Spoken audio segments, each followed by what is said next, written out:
It has been quite a while since I've actually went out and talked my head off. So I was like, hey, let's try this again. I mean, it's kind of, as you can see, it's a little bit dreary outside, but I just woke up and I remember this certain discussion that we had in one of my group chats, and a certain someone asserted that, you know, for the sake of that discussion, we're talking about compatibility. How would you know if someone is compatible with you?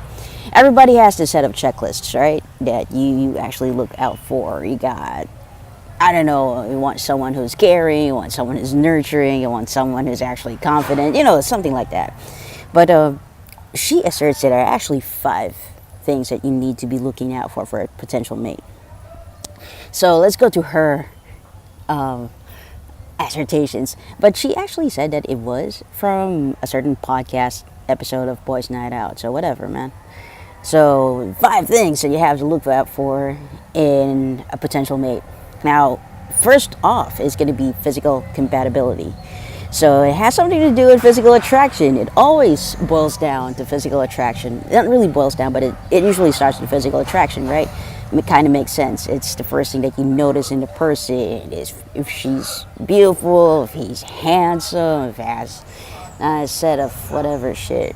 You know what? It really depends on each person, whatever attracts you to that person, right?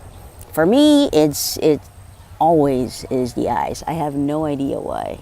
It's I get attracted to those dark, lost eyes, really. And then it's not just physical attraction. It has also something to do with how you are perceived as a couple if you look good together. So that's physical attributes. The second is psychological attributes. Do you actually?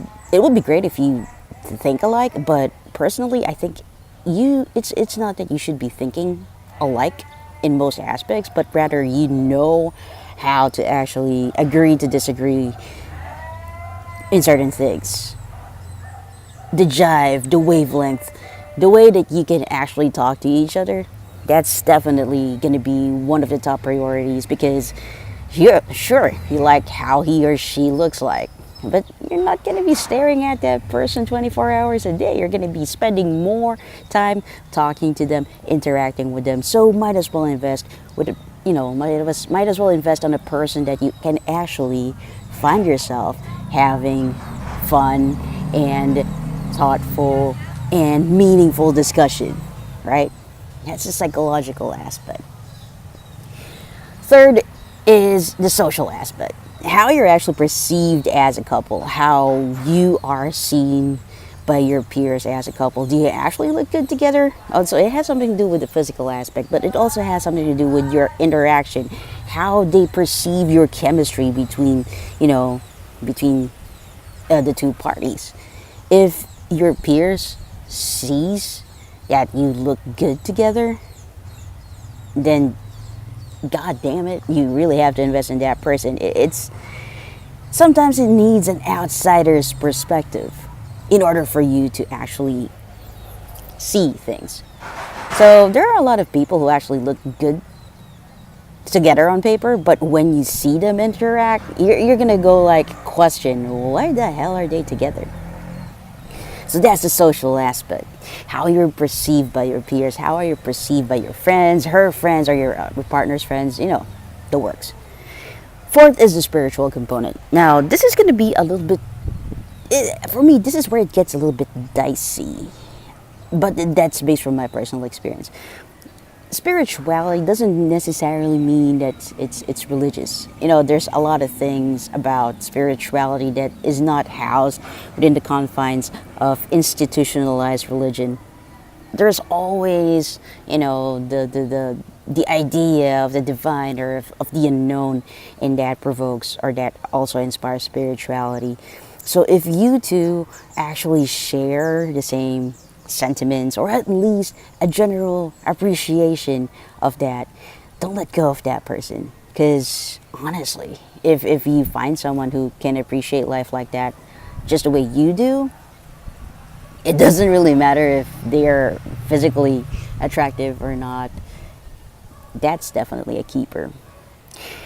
And then the last component to that 5 component thing that she mentioned is sexual compatibility.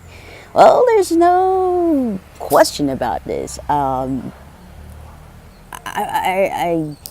I guess I think sexual compatibility is a big thing in a couple. But the thing is, I also believe that it's something that you can compromise on. When I say compromise, you have to be very vocal about it. If you want something done, if you want to be touched a certain way, you have to have communication. So that's where the psychological compatibility comes into play as well. You have to be vocal. Your communication should always be open in order for you to actually get what you want, especially in the sexual part. So you should be compatible sexually.